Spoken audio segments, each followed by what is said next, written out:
Okay, we're back. Ahoy, hoy.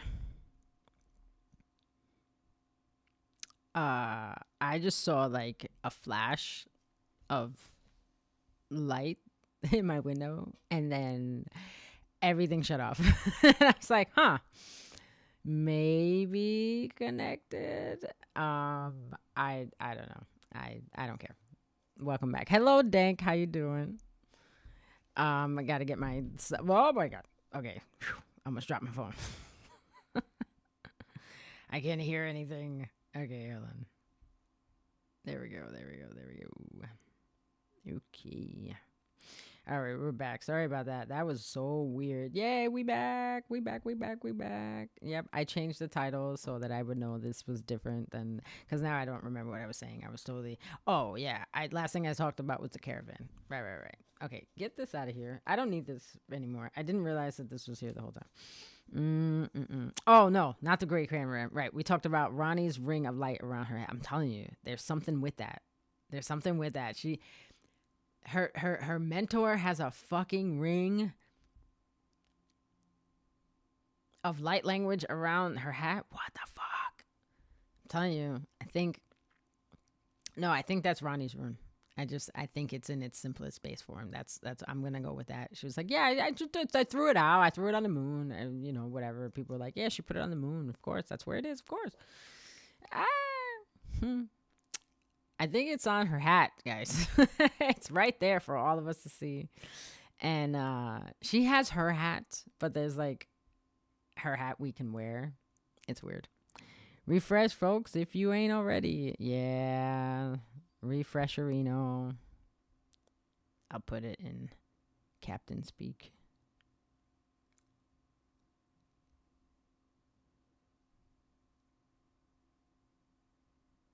There, that might help. I don't know. Thanks, Sarah. Thank you. Okay, so that was my little tidbit with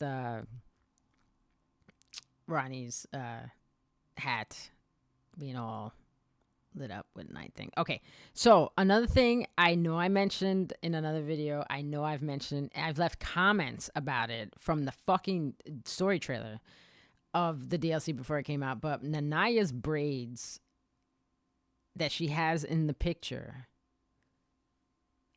maybe they're on her dead body, I don't know, she's a corpse when we find her, but like Nanaya's braids are exactly the same as the stone curtain twists in the divine beast boss fight. Like the fucking, oh god, get out of here. Stop it. Stop it, OBS. Which I thought, whoa, that's like, there's a lot of theories about Nanaya, a lot of them. They're all over the place. They're from off the wall to like interesting, but I haven't heard anyone talk about how her braids match that. Like people are like, where's she from? Who's this guy? What, Midra? Blah, blah. And I'm like, well, she a lot. And again, when I saw her, I thought of the Grand Dame, Empyrean Grand Dame, the one that talks to us, the one that does the spell. She looks like she's from one of the people from the Tower of Belrat. Her fucking braids are the twists. That's like I guess their way of like invoking, as one of the Grand Dames or whatever the other people were called that served under them. I don't know. They're the same. Take a look. Look at the fucking trailer for the DLC again. The regular trailer, the one that introduces Mesmer, the first one, not the story trailer. Look at that again. Look at the boss arena. Look at that's the scene where the divine beast is fighting the warrior, and you'll see the archways. They have twisted stone. Twisted stone. At first I was like, why the fuck would you do that? And then I saw you see the rest of Inner Enum, and then you're like, oh yeah, everything's twisted. But she has the same twisted braids in her hair in the picture when she's standing pregnant next to Midra. Same.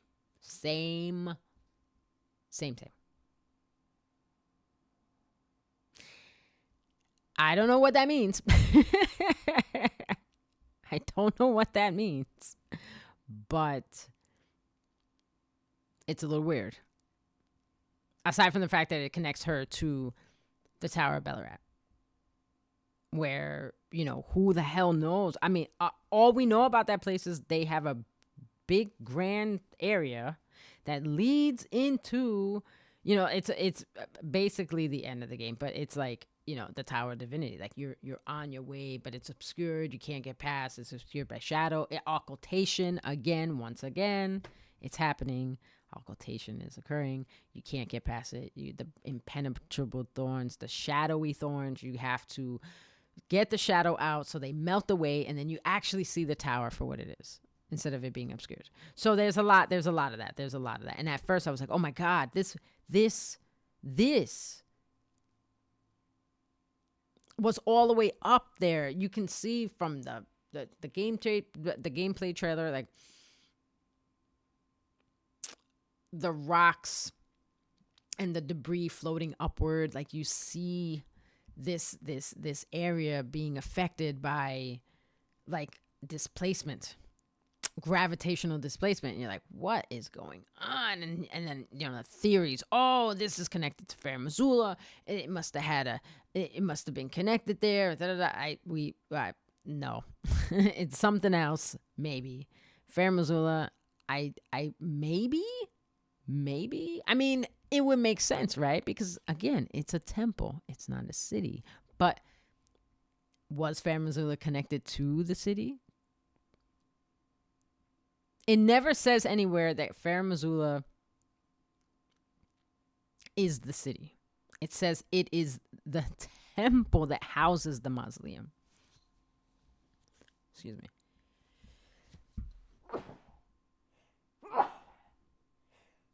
Oh my gosh, the sneezes. Horrible. Jeepers. So, we don't know. Again, you guys know where I'm at with that. I tend to think of it like, yeah, there was a city for the dragons. There were several cities for the dragons. It wasn't just one. But Fair Missoula is not one of them. Fair Missoula is where they put their dead. And if some are right, I mean, I've thought about this too. If Fair Missoula wasn't where it is now in game when we arrive, if it was all the way on the other side, where Inner Elden would be, that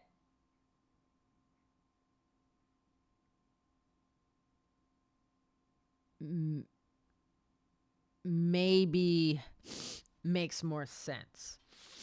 Like on the map, when you look at the Lands of Shadow, which used to be the Land of the Tower, that's sitting, boom, right there in that nice little blown out basin, which is now full of water, and where all the, like, basically everything's kind of dumping out above ground, because we have Siofia and Ansel rivers underground. They're underneath the ground. So that was what it used to be before everything got fucked up. But now above ground, you have, if Inner Elden was right there, right? The map is right there. It's right south of fucking Landau. And Fair Missoula was connected to it by that broken area, right? Because it's where all the dead are, right? That's a sacrifice. The gate of a divinity requires sacrifice, right? Makes sense.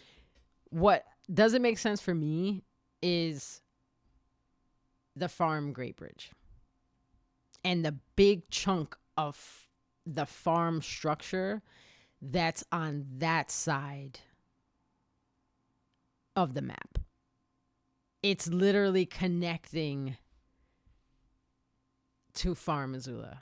So the Bestial Sanctum makes sense because it's the temple before you ascend up to Fair Missoula. Now, of course, in the game, this doesn't happen, but who do we find there? Garank, who is Malakast, who we do find in Fair Missoula. And the bridge is fucking broken. All that structure, when you go down and you find the Cinquedea and the talisman for the dragons, all that stuff tells me that was a part of Fair Missoula, which was a temple housing the mausoleum of their lord. That was there, chilling out there. And then a meteor hit it and knocked it into the air.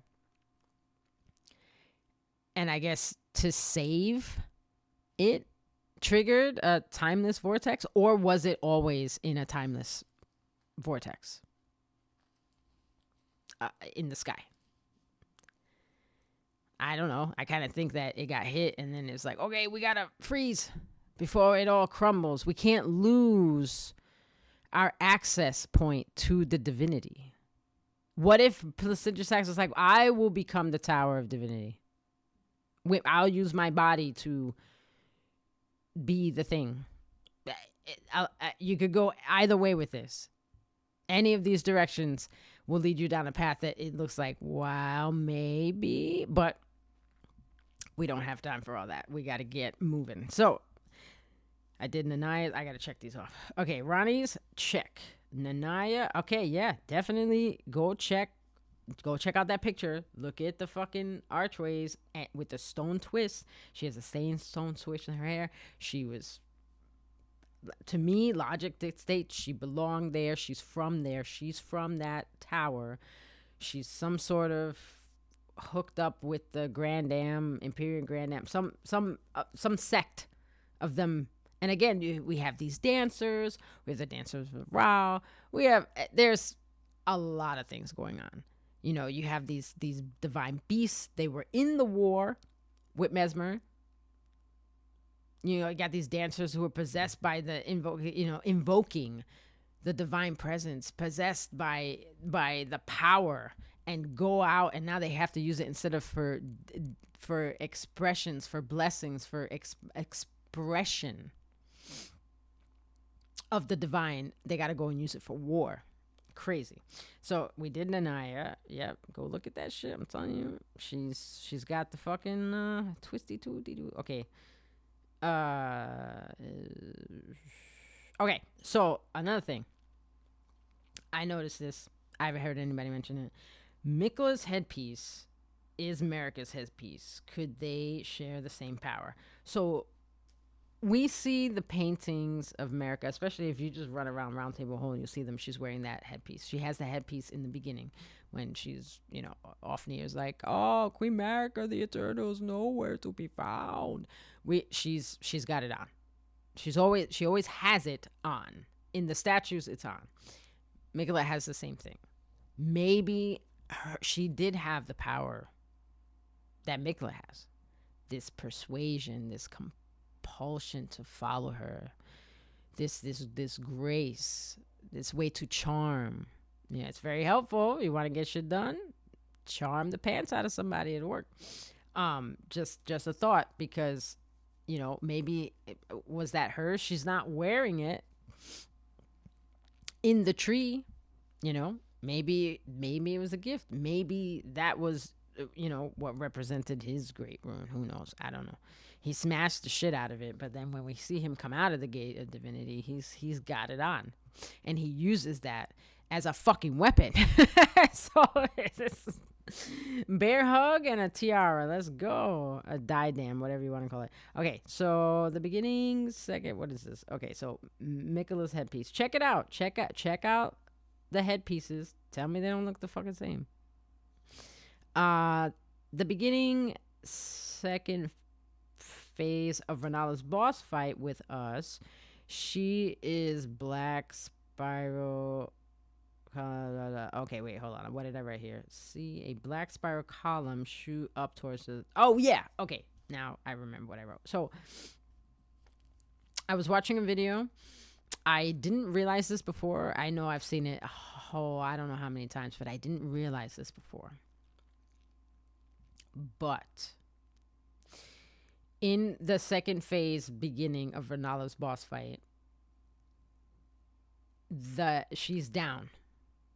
She looks up and this black, spirally black, like I wouldn't say it's like Mesmer's black. It's like a different black, but it swirls up like the spiral column, like if we're having an invasion or a blue come in or a cooperator.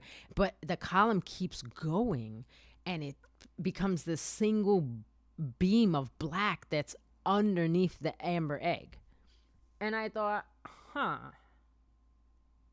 was this the enchantment that Ronnie had, or is this a failsafe of Renala's to keep the egg far away? Like, what am I seeing here? What are they trying to show us in this transition? I don't get it. I don't understand. Something to think about. I've been pondering about it for a while. I haven't come up with anything satisfactory. But if you watch, just go on YouTube, Renala boss fight, second phase transition, you can see it clearly. It's a column of black. And then I thought, oh wow, that's the other dark thing in the game. You have the shadow blade, and then you have this shadowy column, but it's the only thing that I know of aside from when you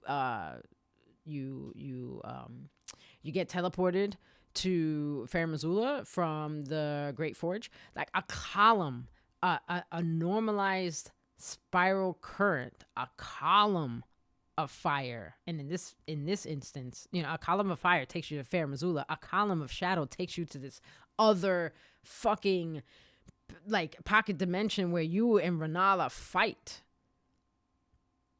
But it's an illusion. It's not real. She's walking around, she's doing her stuff, she's floating around, she's floating. I mean, she's floating. Did she actually take steps? I can't remember. Maybe she steps. But she doesn't walk in the real world. She's always down. And I thought, man, is Renala an Albinoric? Holy fuck, that would be crazy. That would explain a lot of the sweetings, though, because they do not walk either. And what else doesn't walk? Women Albinorics. And the older generation alongside them, which are the male Albinorics, they don't walk either, but they're old and they don't have legs. Like apparently like the women's like stop working, whereas the guys, they don't even have them. So that's why the women Albinorics are always on Wolfback, because their legs don't work. And the male Albinorics are fucking way weaker than the females, so they're usually, and you can capture them and do all kinds of shit, and hence Volcano Manor, hence the Albinor village with Ofnir.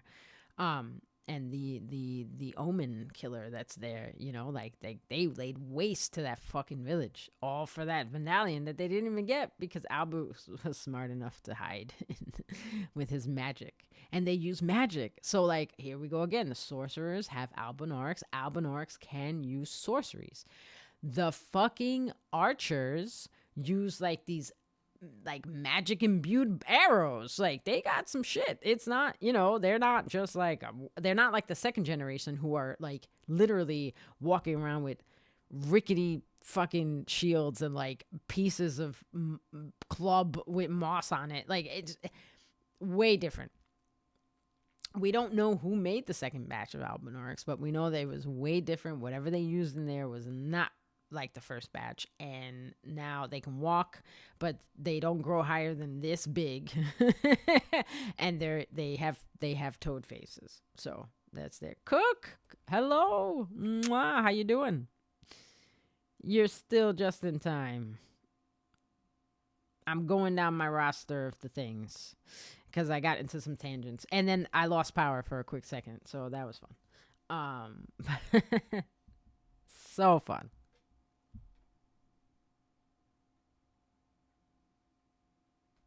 All right, that's done. So yeah, really weird about the column. Got this idea that Renala might not even be, but then, her sister's fine, her sister's fine. But then that would also explain Gaius being an Albinoric, a fucking general, mind you, working with the Carians, going to Cilia with Radon, knowing Mesmer, studying gravity sorceries with Radon. Like, that's like, oh, that opens up a whole bunch of the timeline, a whole bunch of stuff, but still brings up the whole fact of like the Albinorics and the sorcerers have close ties. Plus, they have close ties to the Nox, who are related to the Newman because the Newmans are their ancestors. You know, it's logic. It just follows the steps. Just follow the steps. Follow the fucking steps. We know that they come from there. And the Nox are trying so hard to make their own lord. And the sorcerers are like, hey, I mean, we can help you on the down low. We got you. We got you. They dip into that shit. They practice similar things. They just have different branches. Cook, I think they might be, or the creators have a thing for legless people. Yeah. Yeah, buddy. All right, let's see. The other one is... No, this is for my game. That's for my main game. Okay. The Elden Ring when we come to the lands between...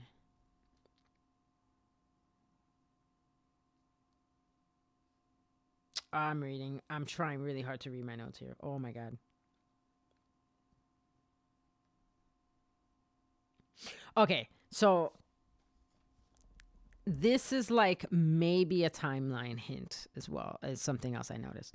I wrote, notice the Elden Ring when we come to the lands between. It's pruned.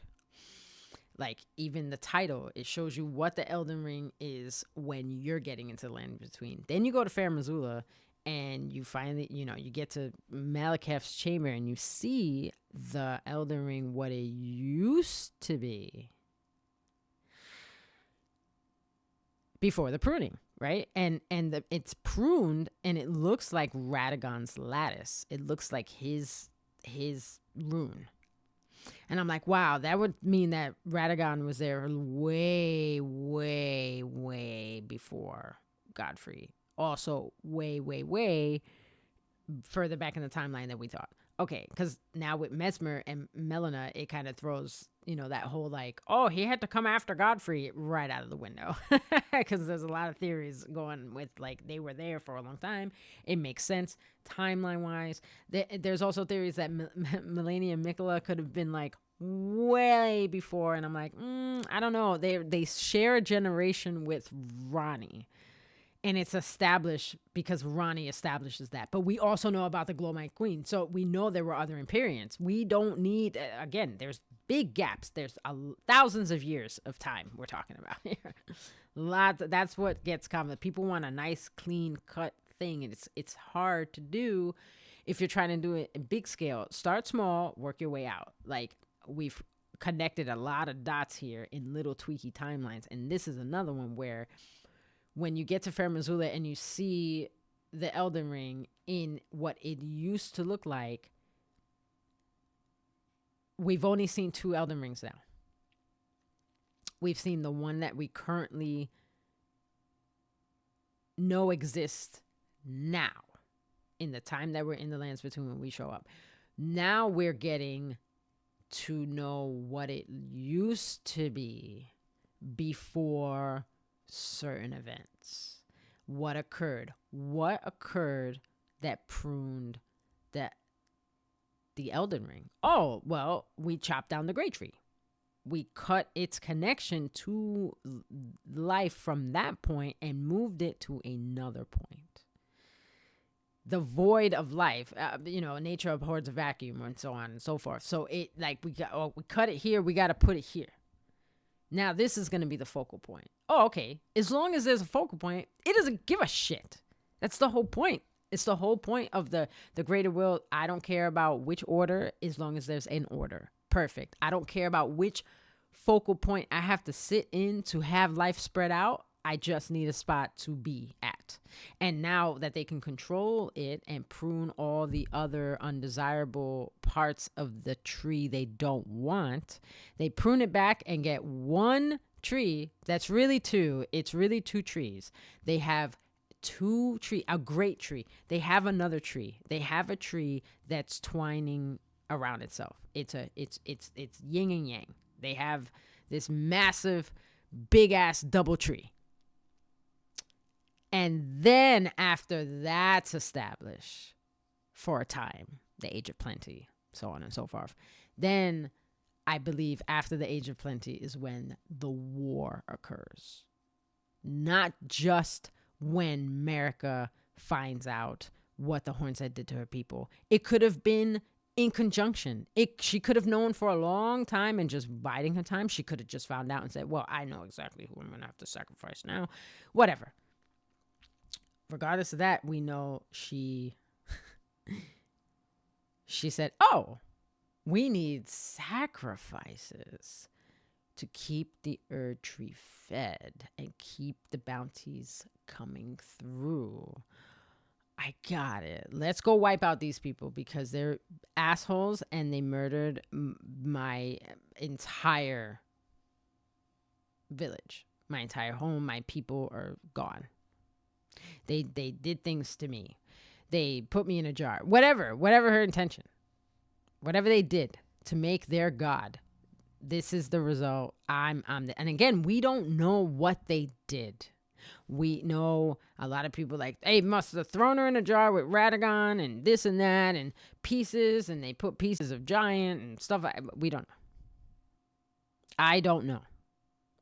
Oh, of course she used to be a jar. She's got a sigil cut in her head, but she's hiding it with the thing. I don't know. I've never seen it. I don't know. What I do know is that she was able to wrangle power away from the Hornsent by doing some betrayal and seduction. And then systematically wiped them out by using her son as the catalyst for a fucking never-ending war that she just conveniently obscured with occultation and made everyone forget about it. And only those with grace would reap the benefits of this arduous journey. And for a time, that was the case. And all of a sudden, the bounties dried up. They're like, we're not getting as much bounty from the Erd tree like we were.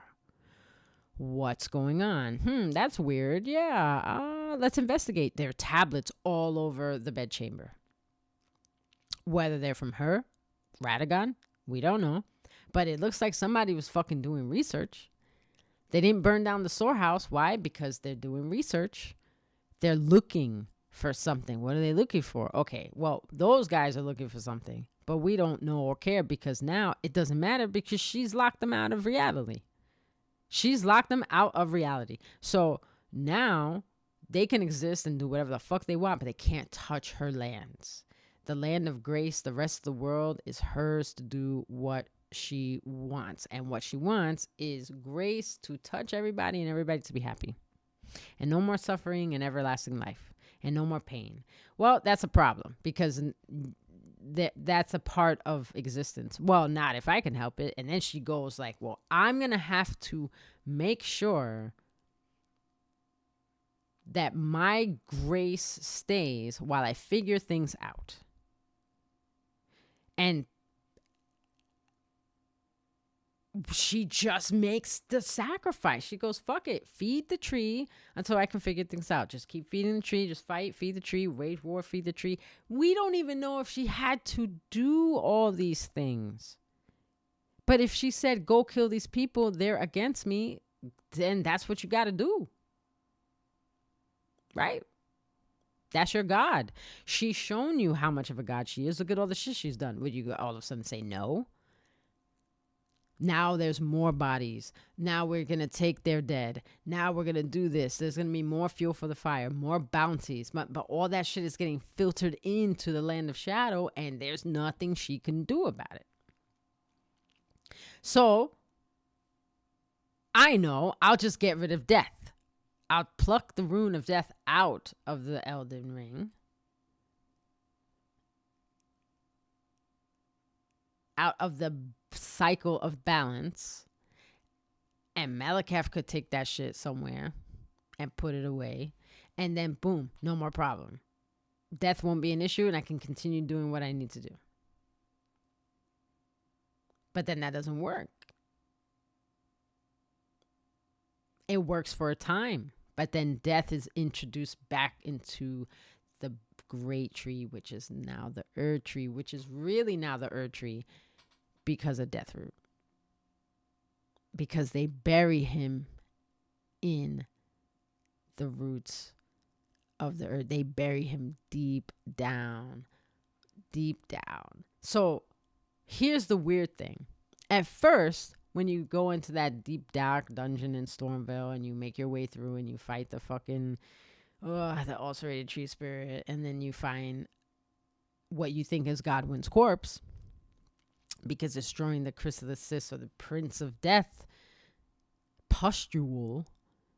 You're like, oh shit, they buried Godwin here? Oh my God. But then you realize later on that they didn't bury Godwin there. Those are the death root coming up and out from the bottom. They buried him so far underground where the great tree used to be that nobody even knows about that place.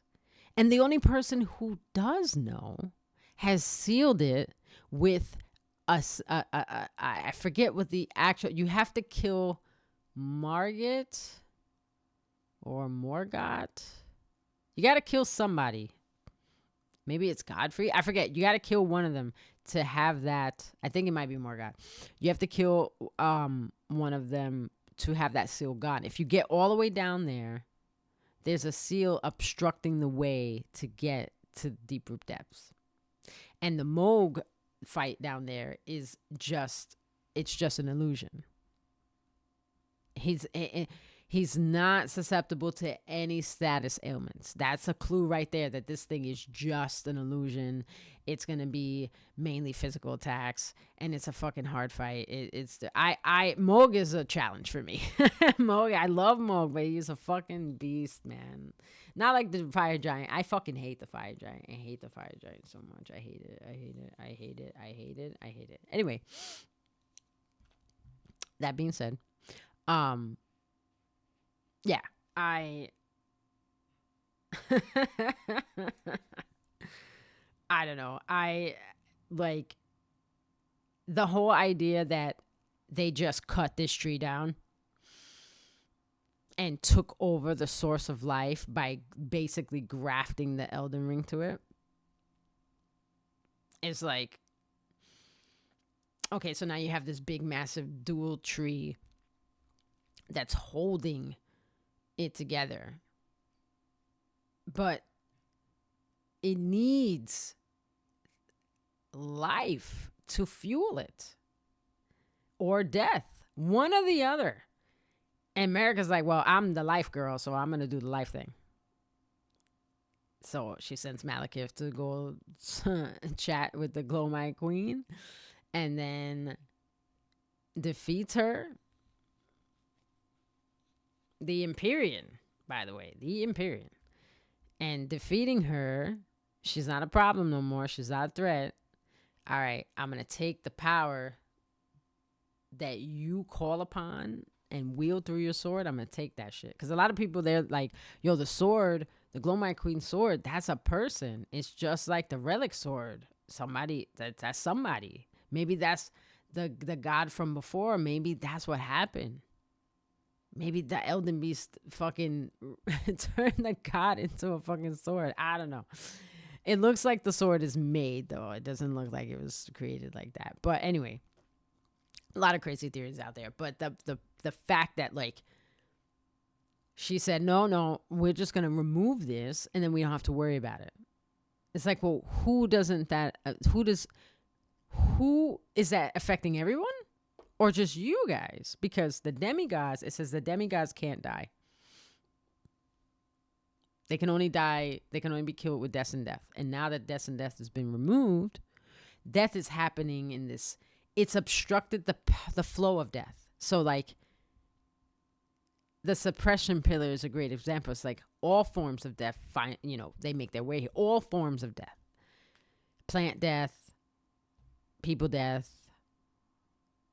demigod death. Demigod death's not supposed to be a thing, just like golden seeds aren't supposed to be a thing, or they weren't thought to. Just like demigods were thought, no, there's no way they're demigods. Their life essence is the grace and the earth tree and all that shit. They are immune to death. I mean, it seems like people still die. It's in a different way. That death is just not. Garank and Malakath are a perfect example. A lot of people think like it's a time dilation and stuff like that. I think it's just like death for one aspect and another for one part of your life and another is different in the lands between. People are looking for that. Look at all the people at Aghil Lake. They're praying for the fucking dragon to come take them out. And Aghil comes and takes them out. But when we kill Aghil, aren't those guys still there? They can't die. They live in death. She basically made... What's up, Retro? She basically made living in death possible in a roundabout way, and it wasn't shown to everyone in the lands between until the Prince Godwyn, the Prince of Death, was created. Until that happened, until Godwyn was slain, no one understood it. They didn't understand the death that came to the champions. People were fighting. They're fighting wars. Bah, bah, bah, bah. Margit, his the Fell Omen, his cadre of black knights cavalry, they would come and give death to the heroes that were still there. They would go fight them. They would give them that death that they wanted because they didn't die on the battlefield. They'd come and claim them. And then their bodies, what happened? They go into the caravan. So they get that, the funeral ones that are taken by the trolls. They have the warrior jars come and they put their fucking bodies in the jars, and the jars walk all the way to the trees and they get smashed. Or maybe they just dump out their stuff to go back out. But I don't think so, especially since no one's really making jars in the lands between anymore. They're kind of becoming an endangered species. No one's actively making them. At least I can't think. Maybe in Caria, we find a lot of areas with little baby jars. And there's like Jarberg where like there's they're seeking refuge there. But like aside from maybe Carians, I don't know who's making jars. And if the Carians are making jars, then not the Carians, sorry. Oh my God. Riley Lucari, the Academy. If they're making jars, then where they get that knowledge from? The wars, Lindell, shit like that. It's hard to place how these things came together. Thanks for the shouty as well, my friend. Hope you had a Merry Christmas. I did. I hope you had a Merry Christmas. How are you doing, Retro? We're just talking shit. Elden Ring goofiness. I'm actually gonna wrap up soon. I have a few other things I have to accomplish today before I can relax. But I definitely wanted to get this out off my chest, out of my head, get my notebook squared away. But yeah, it really just it keeps like popping up in my head, like, dude, okay, so they pruned the Elden Ring. They got rid of all these little things. No, they disconnected it from where it was, which was in the great tree. It was in the great tree. Its power was tied to it, and they fucking chopped it down and took the strongest one and put it in where the Earth Tree is now. And it was fine for a while, and then some other shit happened. Maybe it was because America knew that there were other people who could actually take over. The Empyreans were being born. What? We don't know if that was her daughter. It's led to believe that the Glowmine Queen was one of her offspring. It's led to believe that. It says that all the fucking bodies, the headless bodies in the walking mausoleums, are America's unwanted children, or maybe it's just that one that the coast is talking about. I don't know.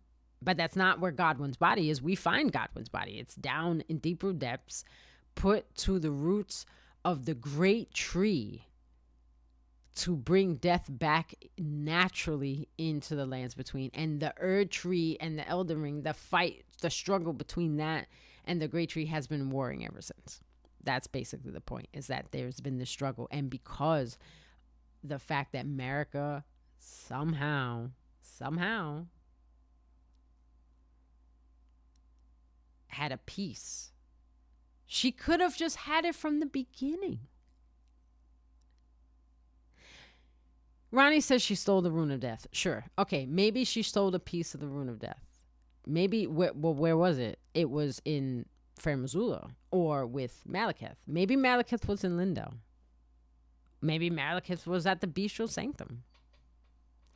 We don't know where he was, but where did he keep it? It was in his sword. It's his sword. Cracked a piece of his sword off.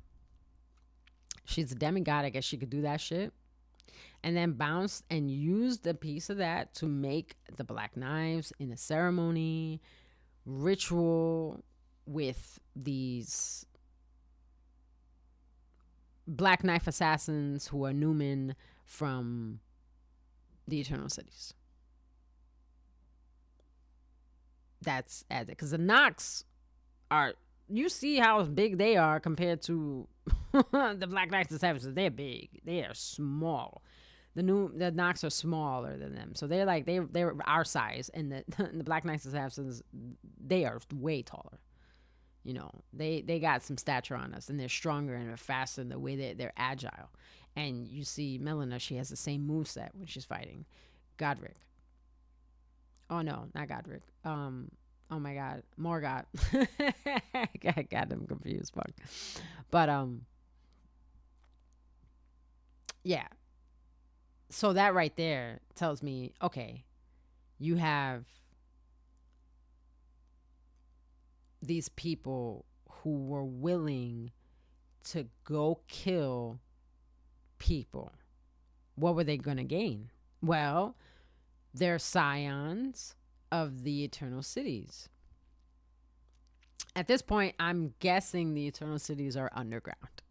I don't believe that they were above ground at this time. Because if that's the case, then they assassinated Godwin and a bunch of demigods, and then, you know, one of them was killed fleeing the Lindell. The other one was captured. They're all spread out now, running around. There's one in a catacombs. There's one in an, you know, like, they're all over the place. There's a bunch in Ordinia, like 2 or 3, I think. It's not the same one. I got hurt by one I killed, and then I got hurt by another one. So I was like, okay, if this one's just resurrecting, I'm gonna be mad. But no, there are more than one. And I'm like, okay, so they have ties to the underground. They have ties to the Eternal Cities, which are underground. I don't know when this happened, but it seems to be that the greater will, the ire of the greater will, could have absolutely been like, all right, this shit happened, I'm stepping in. This is, they kill Godwin. What do we do? I got you. Don't worry, boo. Here comes Estelle assailing. Bam! Steals the fucking night sky that the Nox already made. It's already made. It's not like Estelle stole the sky above and took it down to the, you know, the tunnel that they're in. The Nox were already underground with their spell of a night, their illumination, their crystals, and Estelle stole that power, that enchantment, and took it to the cave that it's now in, that it's been in. Just took that shit. assailed an eternal city. So like assailed, and then they were pushed down underground. You know what I mean? You read the descriptions and you listen to the words and you're like, I feel like the assailment could have occurred with Estelle above or below ground. And that's the tricky part. Because Estelle could just, boop, I'm here. And then, boop, I'm gone. Just like fucking Finger Mother over there, down there. Matir, whatever the fuck her name is. I don't know. But it's a little funny and it's left vague so that you have to kind of guess, okay, this could have happened either or. Which one fits the storyline I'm leaning towards? And that's the beauty of the game. Many avenues that contradict each other could be right. And that's the fun. I like to look at it as logically as possible and go, okay, what route is the point of least resistance for me when it comes to working on, trying to come up with like something that I feel that when I'm playing in the game that I feel I understand.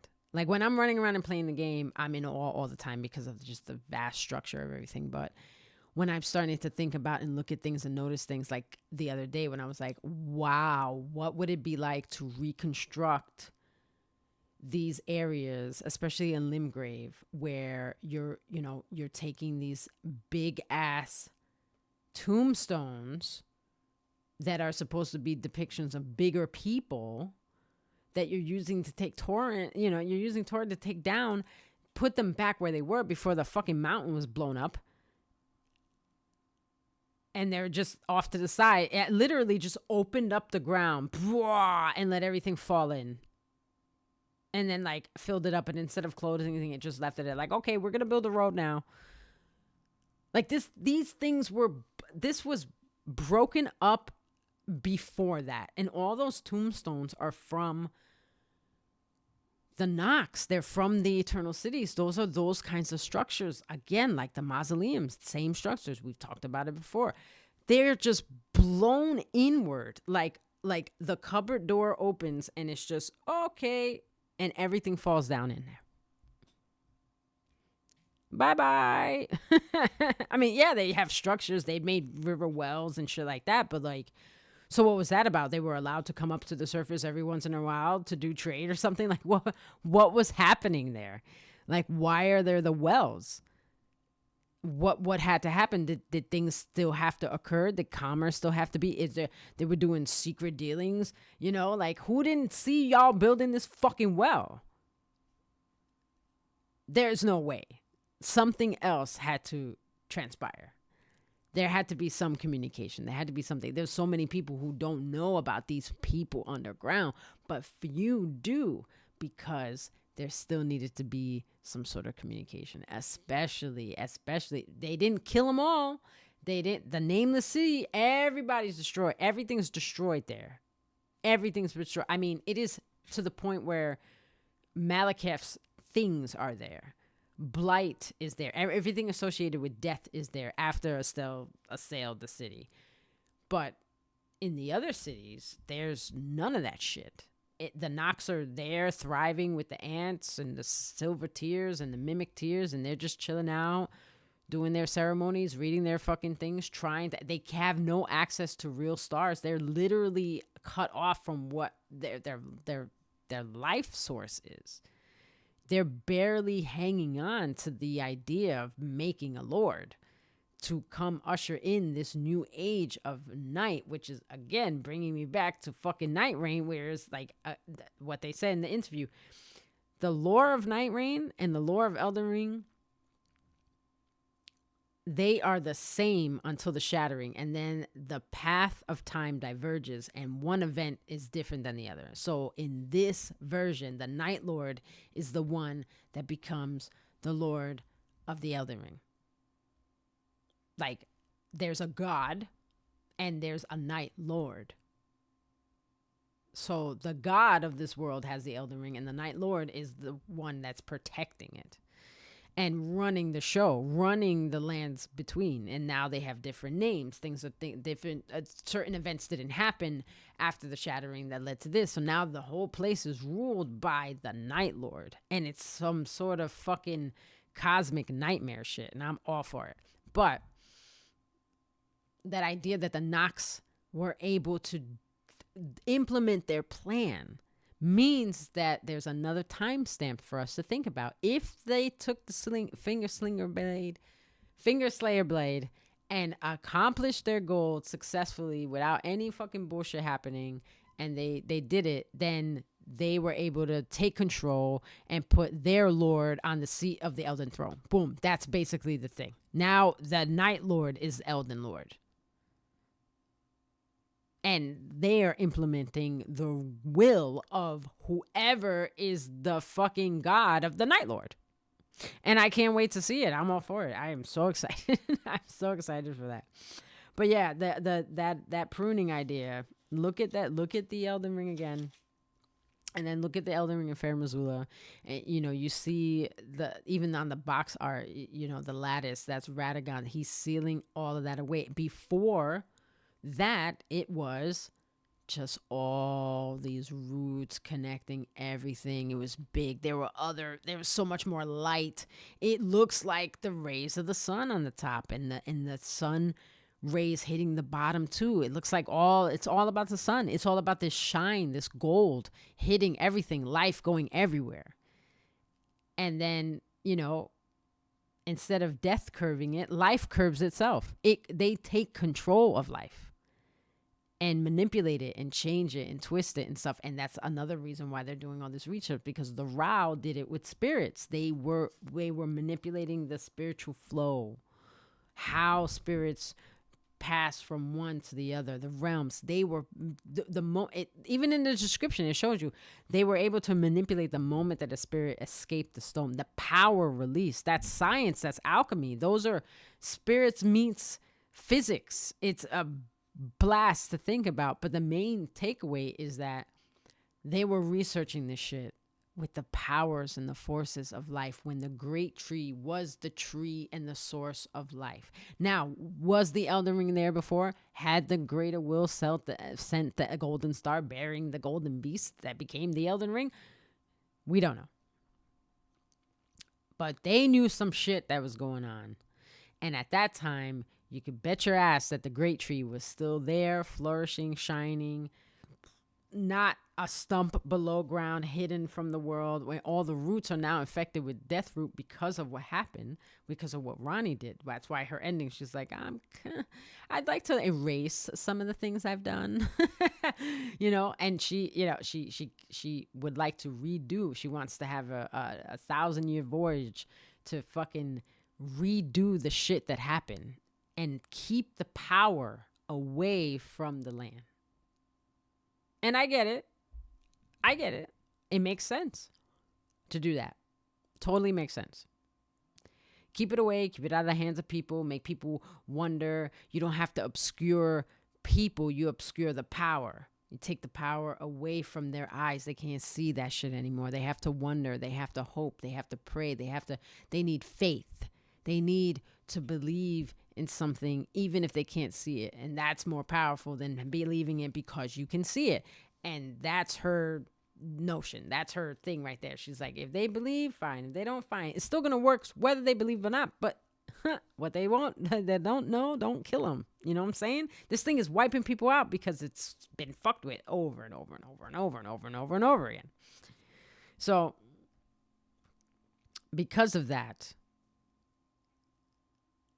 we have all the chaos that we run into when we arrive at the game.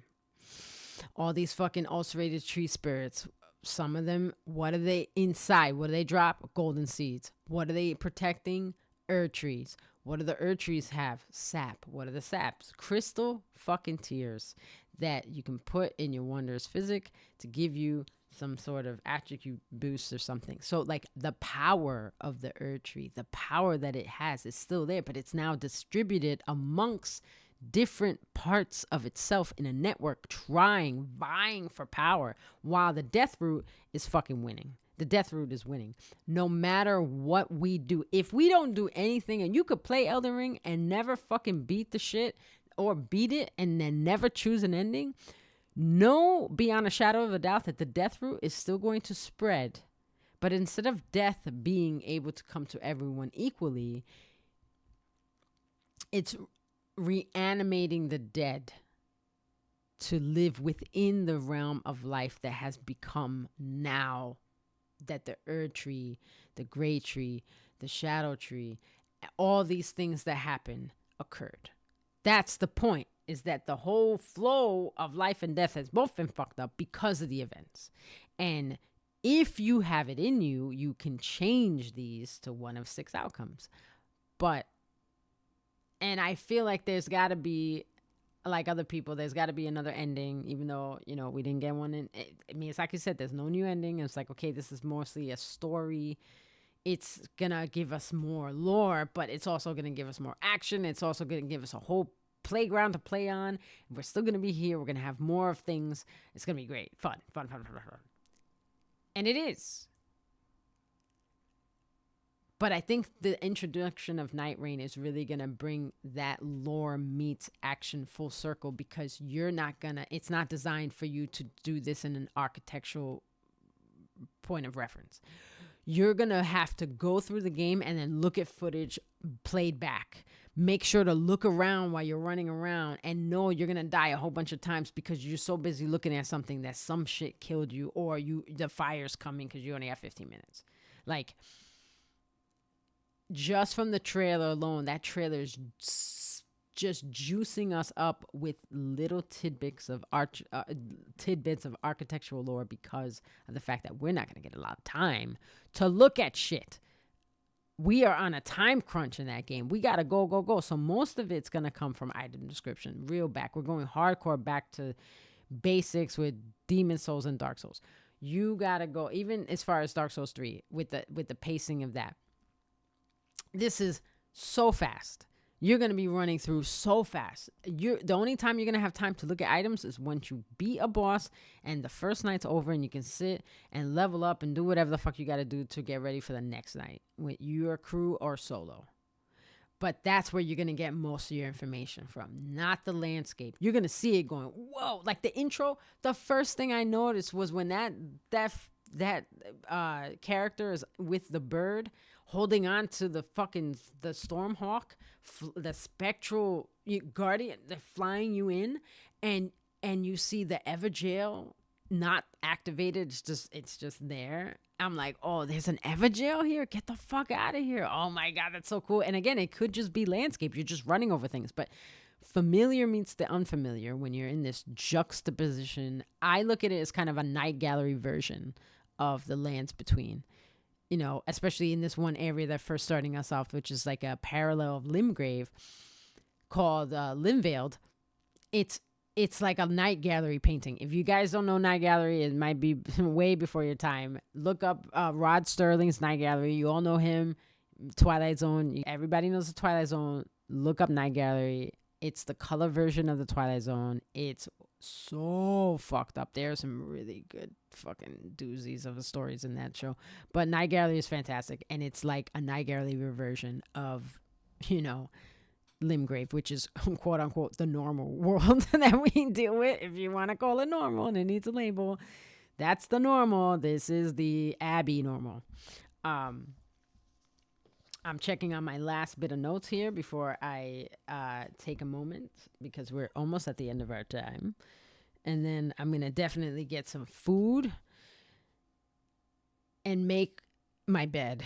I washed my sheets today and my blankets and my pillowcases and everything for my bed to be just so nice and fluff. I can't wait. I can't wait to make my bed. I'm so excited. All right, let's see. Okay, I covered the albinoric spears. Check. Also, fun fact, the great tree roots are the roots within the catacombs. Yes, the catacombs were built around the great tree roots because they were, at the time, linked to the Erd tree. That's why they were there. Feed the Erd tree, you're dead. Credit to Glorious Goldmass for the following. Yes, thank you. This was about the version 1.0 context of the item description versus the new version. And that was what started my whole item description down the rabbit hole thing a while back there. But yeah, again, amazing content creators have been putting out a ton of things, and my mind has been going as to like, I haven't heard it. It's a perfect balance of a juxtaposition. It's what they're talking about versus what nobody has talked about, and then just sitting down and going, what have I noticed? What are the things that I've noticed that like aren't being addressed in the time that we've had this game? And now with the DLC still, and most of these things are in the base game that I've realized. There are so many little things in the base game that I love just trampsing around in the base game and revisit, especially with I have my main character on Xbox. I have a maxed out character on PS4.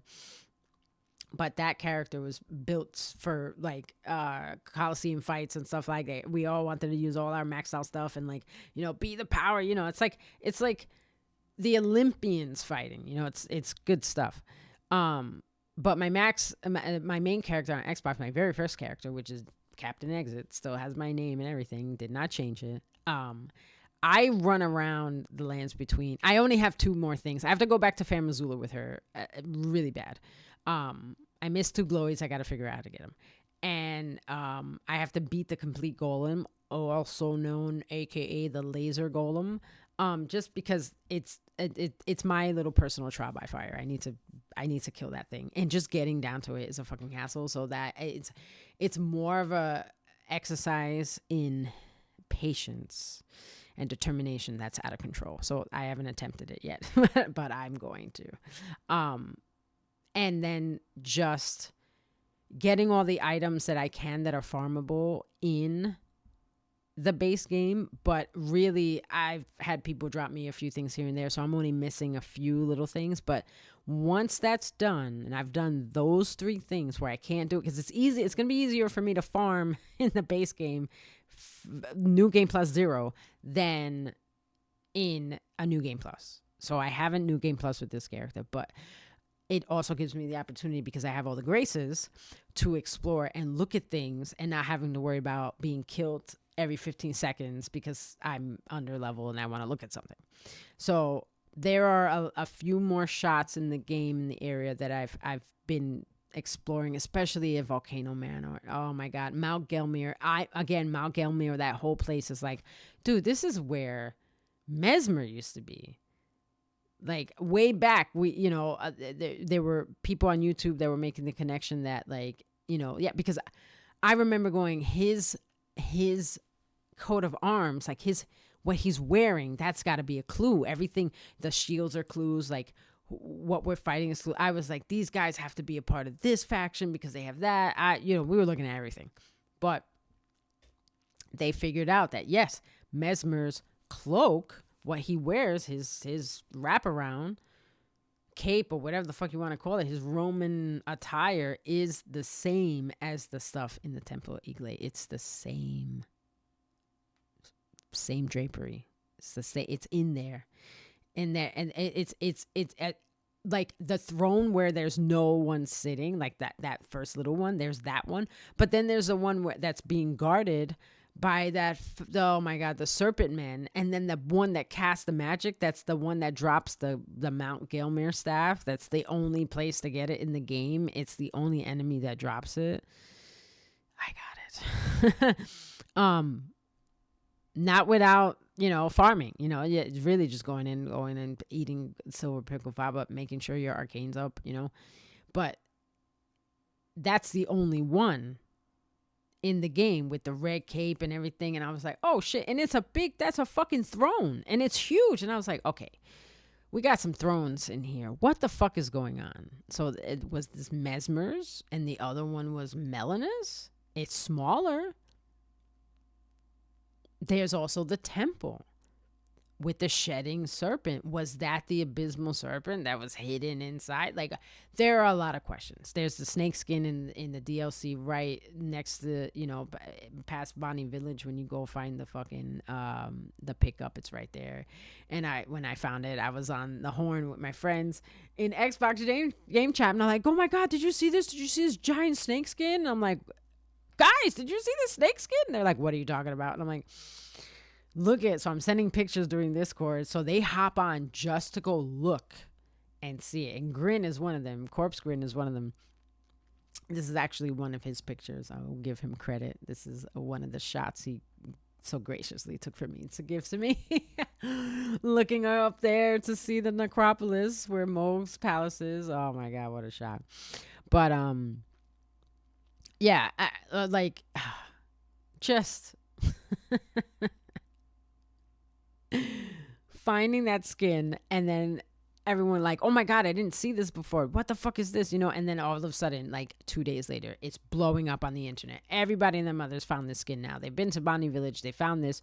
They don't know how they missed it the first time. Usually because they come at night. I was there at night. I just happened to have my torch on and my lantern because it's so fucking dark at night that I had both of them on. And I'm like, okay, this is by where the shamans were brought. What the fuck is going on? Trying to, I said, this is too much. I can't. I haven't been to the shaman village yet in my game, but I've seen it. I know what you have to do to get it. And that's going to be a whole surreal moment for me too. Even though I've seen it, it doesn't matter because I haven't been there yet. I haven't been there when the music changes. I haven't been there to take it all in. There's no enemies to worry about. You actually get to just look around and take it all in. And imagine what this place was like when it was bustling before it was destroyed by the horn set. And then you have time to reflect on that. But that being said, with these little things, especially that how I feel that Mount Galemere used to be where Mesmer was. That was Mesmer's castle. Him and his sister were there. But then, you find that little room where they had supposedly put Melina away, where you find the Blade of Calling, on your way down to the hidden path of the Forbidden Land. It's like, when he was gone, did she obscure? Did she do occultation to Melina? Or did she forget? Or because she didn't forget, she locked her away? Like, there's a lot of questions there. There's a lot of questions.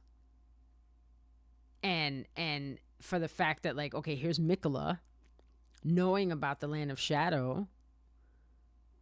Did he remember? Or was he told? Or did he find out? Things like that. That's why it's hard to put a baseline timeline. It's really tricky to do it because there's so many things that have occurred in that time frame that you're just like, okay, well, this could have happened at any time and it still works. So having a definitive is kind of secondary for me. I just want to see the path that it could have taken laid out, and then try again with the same formula and see how it branches. That's why I'm intrigued by Night Rain, because the branching path of history now is being introduced. George R. R. Martin was tasked to write the backstory, the ancient story, the history of the lands between, and have how the people, the places, how they interlink. That was it. That's his job. He was fucking commissioned to do this. He's like, I need you to do this, Miyazaki says, and he goes, okay. And then they take the rest. So however they're breaking this up, they know what the proper timeline is. They know. It's not made up. It's not on the fly. And to show you this more, to prove it to you, they have this whole other section working on a branching timeline, which means that the events occurred a certain way in the history, but could have gone this way had XYZ had or had not occurred. And that to me is also something that you have to plan out. You can't just say, oh, well, we'll cross that bridge when we get there. No, that's not one of the bridges you cross later. You cross it now or you burn it. You have to figure out how you're going to tell the story in its entirety, even if it has branching paths. So you tell a story and then go, in these areas, if this didn't happen, this could have occurred, or this definitely would have occurred. Those are your options. So with Night Rain and having the Night Lord being the one in control, that leads you to know, or at least have the understanding of certain things. Like, one, the Nox aren't, maybe the Nox weren't banished underground anymore. Maybe they were, and they still pulled this off. Okay, so the Nox got their Lord of Night, but maybe that's not what it wasn't all what it was cracked up to be. Maybe the Lord of Night isn't what they expected. Maybe the Lord of Night, being influenced by the god of that age and the Elden Ring, was out of control and did something else that they didn't want. And they still could have lost. The fact of the matter is that none of that matters. What matters is that we have a Night Lord now. We have a Lord of Night to contend with. And we're not the Tarnished. We are other people who were brought together through unknown means to put an end to this. So now we have a whole nother genre of alchemical science, mysticism and spirituality and ritual that has occurred to bring these people into the realm to even do anything about the Night Lord. Like, it seems to me that the Night Lord has made it impossible to even contend with them. So we have to traverse different methods of existence, just to get to this plane of this realm, to confront its protectors, its warriors. And with it, that is unbelievably exciting to think about for me. I'm loving it. I'm loving the idea of the possibilities this opens and the creativity that we're going to have with something that gives up more elbow room, because, again, it's not locked in. And yeah, people are like, oh, we got fucking Dark Souls 3 bosses. I don't give a shit who you got in there. I don't care. I seen the new ones. I seen some of the old ones. I don't care. This, to me, has untapped potential and possibility for growth with expanding the thing. People were already complaining, oh, the map, how it's going to be redundant. Not if it keeps changing. If you have 12 different maps to go through in the first fucking how many months of the game, and it's randomly generated, each map placement is going to have a checksum of different variables. And within each map, you're going to have a variety of weapons to choose from and items to gather, talismans, fucking consumables, weaponry, right? Just like any of these games that you have, like Apex Legend and Rogue Company, you have, it's the same thing, right? Look at Marvel Rivals. It's the same thing. You have a group of people, go get your shit, do your things, magic, mutant powers, meta, powers, But this turns it around because you are either solo or you're working with a group to run and grab shit, but there's obstacles in your way just to get to the part where you're trying to get to. In the other games, you, again, like I said, you have an objective, kill the other people. You don't know where they are yet, so you have time to gather up your shit in your arsenal and get beef before you engage in the enemy. This time, you have the same thing, but the enemy will keep coming at you while you're doing this until you get to the true enemy, which is the boss of the night. And you have only 15 minutes to get to that spot before you fight the boss. I don't know if the bosses are timed. I would imagine not. That would probably be pretty awful and disgusting to do that. But we don't know. I'm hoping not. That would be terrible. I don't want a time-based attack. I don't want that. I'm terrible at time-based things are terrible. They're awful for me. But that being said, super excited about Night Rain. Again, thank you everyone who came out to listen to me ramble about the things that have been on my mind for the better part of 2 years, almost 3, about this game. And now that the DLC is out, about that too. And now that Night Rain's coming out next year, about that too. So, this is going to be part 1. There will be a part 2. There are other things that I couldn't squeeze into this. I'm already over time as it is. But that's okay. That's okay. We had a little bit of a technical difficulty with losing power real quick. So I'm making up for that now with a little longer go. But not terrible. Not terrible at all. Thank you, everybody who swung by. Thank you, Back in the Game Retro. Thank you, Fresh. Thank you, Cook. Fancy Batch. Dank Crew 420. Good to see you. Good to see you. I hope you had a good holiday. Let's see. We got Hidden Superhero. Oh, my God. I can't go back any further. It won't let me go back. Thank you for the lurking, my lurkers. Thank you for the special guests that have been in the background that have been texting me. Thank you, Super Luscious. So many people have been texting me like, I'm listening, but I can't. I'm working. People are working today. I'm sorry. Kodiak is one of them. But he was able to talk for a little bit, so that's good. Thank you all for sharing some of your Sunday time with me. Thank you, Luna, as well, for coming through while you're hanging out. Really much appreciated. Again, there will be a part 2. Not sure when that will be. Sometime in 2025, sometime next month. I will make sure to get that in. It's going to be a busy month. That's another thing. New emotes coming.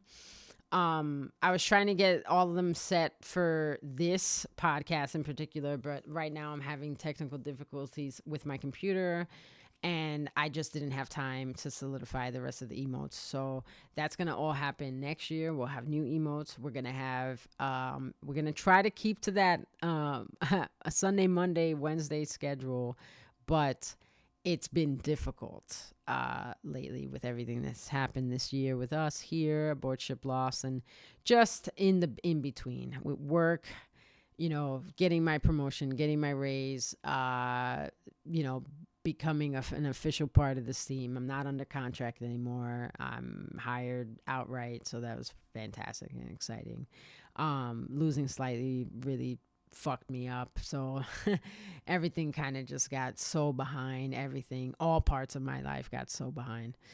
So I've been trying to catch up to my life right before New Year's so I can come in fresh and clean, but it takes a lot. It's a lot of effort. So I'm thankful for everyone who still comes through, even though I don't have a regular schedule. I'm thankful for everybody who dips into the Discord to see what's popping, who leaves there, show us what you got, or your pets, who leaves anything on, any food stuff, video game stuff, movies, music, all that stuff, letting me know what you're listening to, what you're experiencing in the world. I appreciate it. I love finding out what everybody else is dipping their toes into these days, because we are bombarded by so much entertainment that I feel like I'm behind in my life with my entertainment. I got video games I've had for fucking 6 years, 8 years. I've never played. They're fucking brand new in the box.